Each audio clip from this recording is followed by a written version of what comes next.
안녕하십니까, 무게한 주주입니다.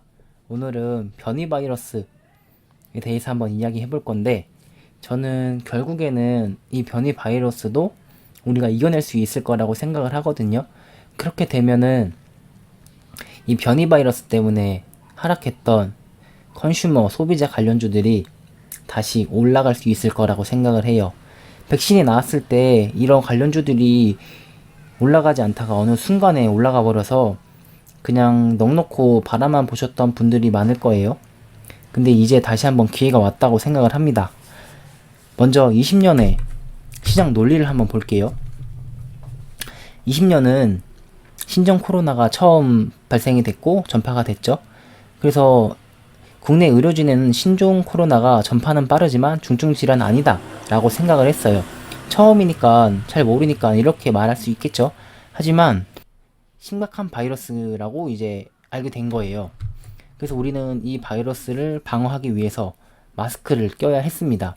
그래서 전 세계적으로 마스크가 부족해지니까 마스크 관련주들이 많이 올랐어요. 그리고 손도 깨끗이 씻어서 코로나 바이러스에 방어를 해야 했기 때문에 손 소독제도 굉장히 많이 올랐습니다. 그러면서 사람을 같이 만나야 하는 백화점이나 면세점 관련주들은 주가가 떨어질 수밖에 없었죠. 그에 반해서 언택트 관련주들은 굉장히 많이 올랐어요. 사람을 만나지 않지만 계속해서 사용하고 있기 때문에 실적이 뒷받침될 수 있었다는 생각이 드니까요.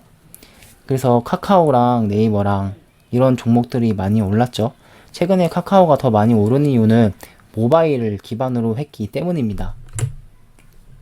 그리고 우리가 아무리 마스크랑 손 소독을 잘 한다고 해도 누가 코로나에 감염이 되어 있는지 모르면 말짱 도루묵이기 때문에 이 코로나 체크할 수 있는, 진단할 수 있는 이런 진단 키트 관련주들도 올랐습니다. 그래야지 코로나 걸린 사람을 격리시킬 수 있었으니까요.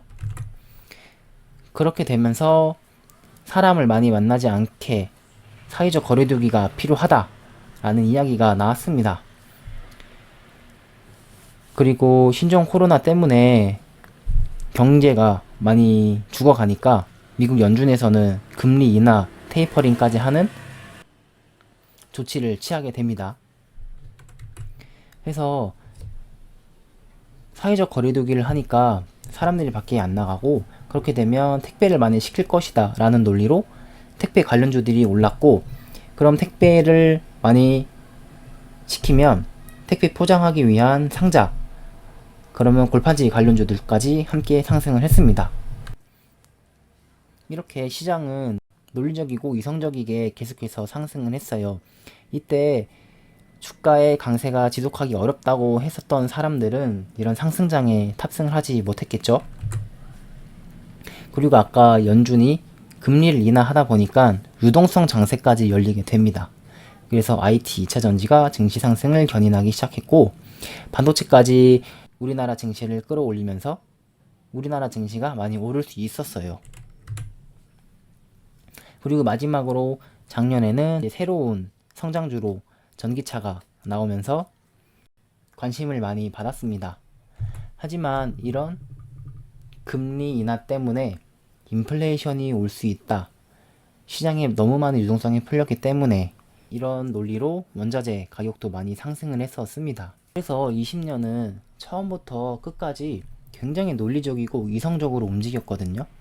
누구도 시장의 논리를 이상하다고 생각하는 사람들이 없었어요.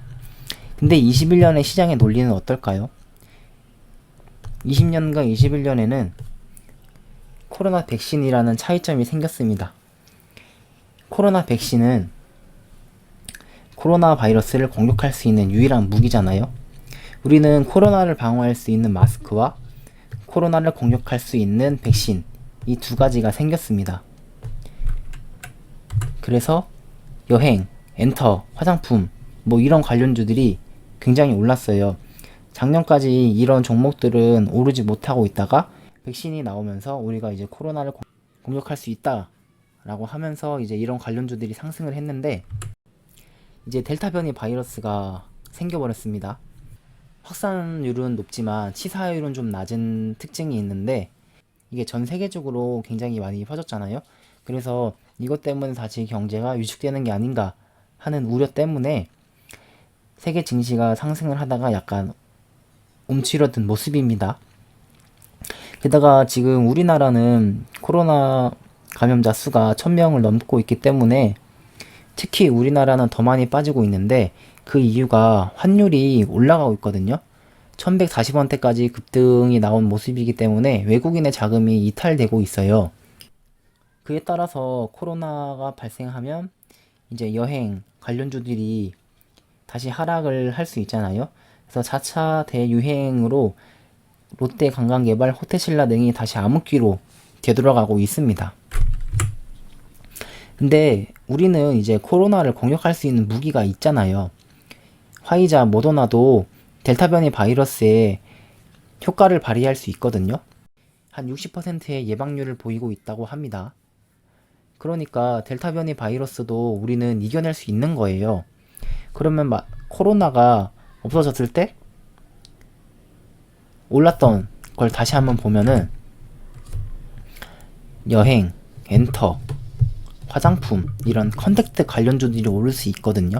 그래서 저는 지금 하락을 두려워하지 말고 코로나 이 델타 변이가 지나가면 오를 수 있는 종목이 뭔지부터 한번 생각을 해봤으면 좋겠습니다. 그래서 저의 시장이 논리는 변이 바이러스는 어차피 지나가게 됩니다. 왜냐면 우리는 방어할 수 있는 마스크와 공격할 수 있는 백신이 있기 때문에요. 그리고 이때 여행 관련주들이 갑자기 상승하는 시기가 있었어요. 근데 아마 대부분의 개인 투자자분들은 여기에 있는 종목을 갖고 있지 않았을 겁니다. 그냥 올라가는 걸 지켜만 봤을 거예요. 저도 코로나 백신이 나오면 이런 종목이 간다라고 생각을 하고 있었는데, 전 들고도 있었는데 너무 오래 걸리길래 팔았습니다. 근데 이게 갑자기 가는데 지켜만 보고 있었거든요. 그래서 제 자신이 너무 아까웠어요. 이번에는 저는 그런 실수를 다시 반복하지 않으려고 하거든요. 그래서 이 변이 바이러스가 기회가 될 거라고 생각을 하고, 저는 저의 논리로 변이 바이러스 이후에 갈 종목을 미리 선점해 놓으려고 합니다. 그래서 저의 시장의 논리는 이런 형태로 보고 있다라고 말씀을 드리고 싶었어요. 물론 이게 정답이 아닐 수도 있습니다. 어떤 분들은 단기적으로 여행 관련주들은 좋지 않기 때문에 아직은 사기 이르다라고 말씀하시는 분들도 있지만, 저는 제 논리대로 투자를 할 거거든요. 그래서 여러분들도 21년에 시장의 논리를 본인만의 생각으로 세워가지고 투자를 하셨으면 좋겠어요. 여러분들만의 논리를 한번 세워보세요. 그럼 이것으로 영상 마치겠습니다. 이 영상이 도움이 되셨다면 구독과 좋아요 부탁드립니다. 감사합니다.